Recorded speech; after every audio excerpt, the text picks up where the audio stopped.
പണ്ടത്തെ പോലല്ല ഇപ്പം. കൊലപാതകം എന്ന് പറഞ്ഞാൽ നമ്മൾക്കുണ്ടാകുന്ന ആ ഞെട്ടലിന്റെ തീവ്രത ഇപ്പോൾ കുറഞ്ഞു കുറഞ്ഞു കുറഞ്ഞു വന്നിരിക്കുകയാണ്. കൊലപാതകം എന്ന് പറഞ്ഞാൽ ഇപ്പോൾ ഒരു ബ്രേക്കിംഗ് ന്യൂസ് പോലെ, ഒരു ഡെയിലി ഒരു അപ്ഡേറ്റ്സ് പോലെ നമ്മുടെ മുന്നിലേക്ക് ഇങ്ങനെ ഒഴുകി എത്തിക്കൊണ്ടിരിക്കുകയാണ്. കൊലപാതകം, ആത്മഹത്യ, പീഡനം, ഇതൊക്കെ ഈ എന്തു വെച്ചാൽ ഈ കൊച്ചു കേരളത്തിൽ എന്താണ് ഈ സംഭവിക്കുന്നത് എന്നൊക്കെ പറഞ്ഞതുകൊണ്ട് എന്താണ് ഇവിടെ സംഭവിക്കുന്നത്? കൊലപാതകം എന്ന് പറയുന്നത് ഇപ്പോൾ ഒരു സർക്കിൾ പോലെ ആയിരിക്കുകയാണ്. ഒരു ദിവസം കൊലപാതകം, അത് കഴിഞ്ഞ് എൻ്റെ പിറ്റേ ദിവസം ചർച്ച, അത് കഴിഞ്ഞ് എൻ്റെ പിറ്റേ ദിവസം മറവി, ഇങ്ങനെ ഒരു റൊട്ടേഷൻ. അതിന് ആ മറവി കഴിഞ്ഞ് അടുത്ത ദിവസം വേറെ കൊലപാതകം, അല്ലെങ്കിൽ ആ ദിവസം തന്നെ കൊലപാതകം, ഇങ്ങനെ റൊട്ടേറ്റ് ചെയ്ത് പോയിക്കൊണ്ടിരിക്കുന്ന ഒരു അവസ്ഥ. എന്താണ് ഈ ലോകത്ത്, എന്താണ് ഈ നമ്മുടെ ഈ കൊച്ചു കേരളത്തിൽ സംഭവിച്ചുകൊണ്ടിരിക്കുന്നത്?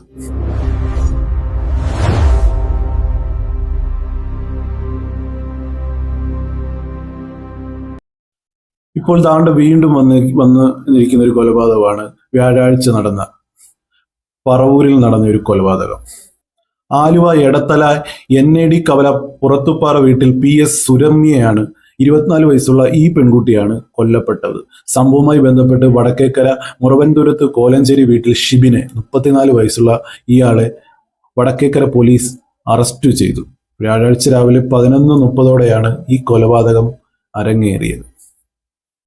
എന്ന് പറഞ്ഞാൽ ഇപ്പോൾ കൊലപാതകം എന്ന് പറയുന്ന ഒരു വിഷയം വന്നു കഴിഞ്ഞാലോ, ആത്മഹത്യ എന്ന വിഷയം വന്നാലോ, പീഡനം എന്ന് പറയുന്ന ഒരു വിഷയം വന്നാലോ ഇപ്പോൾ ആരും മൈൻഡ് ചെയ്യാത്ത ഒരവസ്ഥ. ഒരു യൂട്യൂബ് ക്രിയേറ്റർമാരെ അപേക്ഷിച്ച് അവർക്കൊരു ടോപ്പിക്ക്, ന്യൂസ് പേപ്പറിൽ ഒരു ചെറിയ കോളം വാർത്ത, അല്ലെങ്കിൽ ഒരു ന്യൂസ് ചാനലിൽ കുറച്ചു നേരത്തേക്കുള്ള ഒരു വാർത്ത, ഇതിനപ്പുറത്തേക്കൊന്നുമില്ല. ഇത് അനുഭവിക്കുന്നവരും കൊലപാതകത്തിന് ഇരയായവരുടെ കുടുംബവും കൊലപാതകയും, പിന്നെ അവരെ നമ്മൾ ആ മരിച്ചാലിനെയൊക്കെ നമ്മൾ എനിക്ക് തോന്നുന്നു ഒരു മണിക്കൂറുകൾക്കപ്പുറം നമ്മൾ മറന്നുപോയി. അടുത്ത ഒരു ബ്രേക്കിംഗ് ന്യൂസിനായിട്ട് നമ്മൾ കാത്തിരിക്കുകയാണ്. കൃത്യത്തിനു ശേഷം വീട് വിട്ടിറങ്ങിയ ഷിബിൻ വടക്കേക്കര പോലീസ് സ്റ്റേഷനിലെത്തി കുറ്റം സമ്മതിച്ച് കീഴടങ്ങിയതായിട്ടാണ് അറിവ്. വിവരമറിഞ്ഞ് ഉടൻ സ്ഥലത്തെത്തിയ പോലീസും നാട്ടുകാരും ചേർന്ന് രക്തത്തിൽ കുളിച്ചു കിടന്ന സുരമ്യയെ ആശുപത്രിയിൽ എത്തിച്ചെങ്കിലും ജീവൻ രക്ഷിക്കാനായില്ല. കഴുത്തിലും നെഞ്ചിലും ആഴത്തിലേറ്റ മുറിവുകളാണ് മരണകാരണം. എന്താണ് ഈ കൊലപാതകം? എന്താണ് കൊലപാതകങ്ങളുടെ കാരണം? നമ്മുടെ വീട്ടിൽ അല്ലെങ്കിൽ നമ്മുടെ അയൽപ്പക്കത്ത് ഉണ്ടാകുന്നത് വരെ നമ്മൾക്ക് ഈ കൊലപാതകം എന്ന് പറയുന്നത് വെറും ഒരു സംഭവം, കേട്ടറിഞ്ഞ ഒരു സംഭവമാണ്. അതിനപ്പുറത്തോട്ടൊന്നും നമുക്കൊന്നുമില്ല. നമുക്ക് ഈ കൊലപാതകം ചെയ്ത വ്യക്തിയെ ഒന്ന് പരിശോധിക്കാം.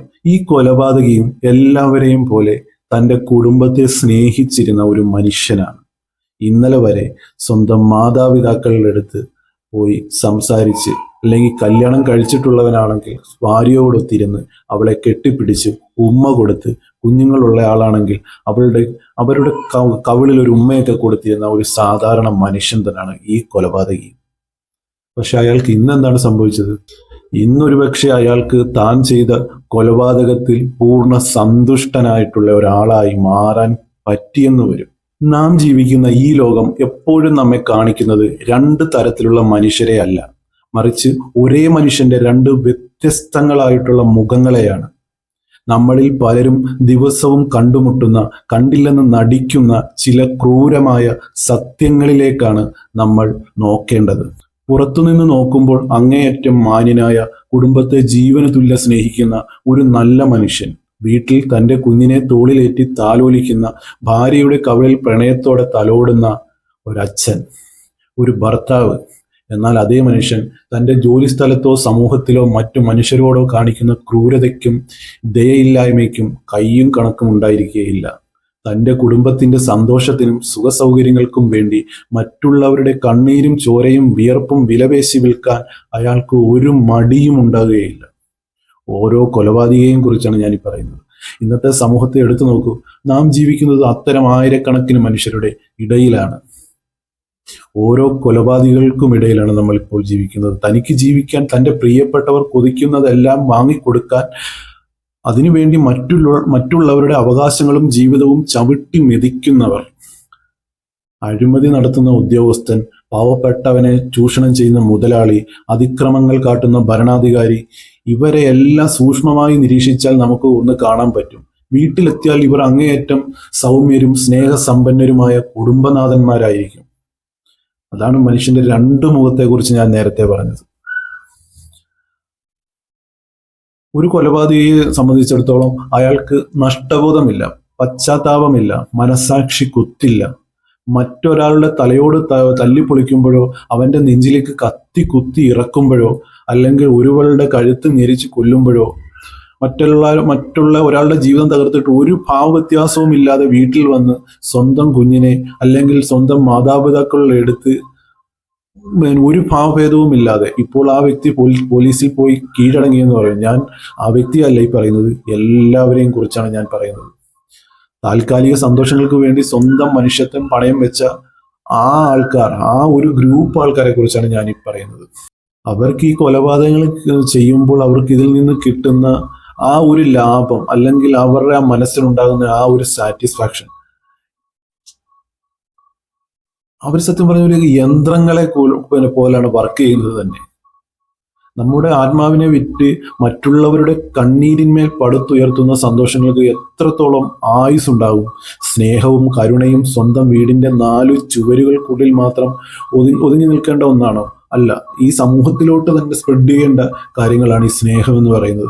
മറ്റൊരാളുടെ വേദനയിൽ പങ്കുചേരാനുള്ള ശേഷി നമുക്ക് നഷ്ടപ്പെടുമ്പോൾ സ്വന്തം അഹന്തയും ആഗ്രഹങ്ങൾക്കും വേണ്ടി മറ്റുള്ളവരെ ചവിട്ടി മെതിക്കാൻ മടിയില്ലാതാകുമ്പോൾ നമ്മളിലെ മനുഷ്യത്വം വരണ്ടുണങ്ങി കിടക്കും. ഇതാണ് യഥാർത്ഥത്തിൽ ഇന്നത്തെ സമൂഹം നേരിടുന്ന ഒരു വലിയ ദുരന്തം എന്ന് പറയുന്നത്. അധർമ്മം പ്രവർത്തിച്ച് നേടിയെടുക്കുന്ന പണം കൊണ്ട് സ്വന്തം കുഞ്ഞിന് കളിപ്പാട്ടങ്ങൾ വാങ്ങിക്കൊടുക്കുന്നതോ അല്ലെങ്കിൽ സ്വന്തം മാതാപിതാക്കൾക്ക് ഒരു ജോഡി ഡ്രസ്സ് മേടിച്ചു കൊടുക്കുന്നതോ ചെയ്യുന്ന ഒരു ലോകത്താണ് നമ്മളിപ്പോൾ ജീവിക്കുന്നത് തന്നെ. ഇപ്പൊ ഈ ലോകമെന്നൊന്നും പറയാൻ പറ്റത്തില്ല, ഇത് ലോകമല്ല, ഇതൊരു മരുഭൂമിയാണ്. ഈ മരുഭൂമി ആയി തുടരുന്നെന്ന് ഞാൻ പറഞ്ഞത് ഇവിടെ മഴ പെയ്യാത്തത് കൊണ്ടല്ല, മനുഷ്യരുടെ മനസ്സിൽ നിന്നും അനുതാപവും മനസാക്ഷിയും വറ്റിപ്പോകുന്നത് കൊണ്ടാണ് ഞാൻ ഇത് ഈ ലോകത്തിലെ ഒരു മരുഭൂമിയായിട്ട് പറഞ്ഞത്. സ്വാർത്ഥതയ്ക്കോ സുഖ സൗകര്യങ്ങൾക്കോ വേണ്ടി നാം ഒരിക്കലും മറ്റൊരു മനുഷ്യന്റെ കണ്ണീരിന് കാരണക്കാരനാകരുത്. സ്വന്തം കുടുംബത്തെ സ്നേഹിക്കുന്നതിനോടൊപ്പം തൻ്റെ ലോകത്തിലെ സകല ജീവജാലങ്ങളോടും ദയയുള്ള മനുഷ്യരായി ജീവിക്കാൻ നമുക്ക് സാധിക്കണം. അപ്പോൾ മാത്രമേ നമ്മുടെ ജീവിതത്തിന് എന്തെങ്കിലുമൊക്കെ അർത്ഥമുണ്ടാകൂ. സ്വന്തം സ്വാർത്ഥതയ്ക്കായി നാം നടത്തുന്ന ഇത്തരം വിലപേശലുകൾ അവസാനിച്ചില്ലെങ്കിൽ നാളത്തെ ലോകം പൂർണ്ണമായും സ്നേഹവും കരുണയുമില്ലാത്ത ഒരു വലിയ മരുഭൂമിയായി തന്നെ മാറും. അതിന് യാതൊരു സംശയവുമില്ല, അതിന് ഒരു സംശയവും വേണ്ട. ഇതൊരു വരണ്ട മരുഭൂമികൾക്ക് നടുവിൽ തണലേകുന്ന സ്നേഹമുള്ള ഒരു മരുപ്പച്ചയാകാൻ ഇവിടെ ഓരോ മനുഷ്യർക്കും സാധിക്കുക തന്നെ വേണം. അല്ലെന്നുണ്ടെങ്കിൽ അതിനോടൊപ്പം വെള്ളം കിട്ടാതെ, ദാഹജലം കിട്ടാതെ ഈ മരുഭൂമിയിൽ അലയേണ്ടി വരുന്നത് നമ്മളോ അല്ലെ നമ്മുടെ തലമുറയോ ഒക്കെ ആയിരിക്കും. ഇനിയെങ്കിലും കൊലപാതകം എന്ന് പറയുന്ന ആ ഹീനമായ കൃത്യത്തിലേക്ക് ആർക്കെങ്കിലും തോന്നലുണ്ടായാൽ അതിൻ്റെ മറുവശം കൂടി ചിന്തിക്കാൻ നിങ്ങൾ ഒരുങ്ങണം. ഒരിക്കലും അതിന് മുതിരരുത്. ഓക്കെ.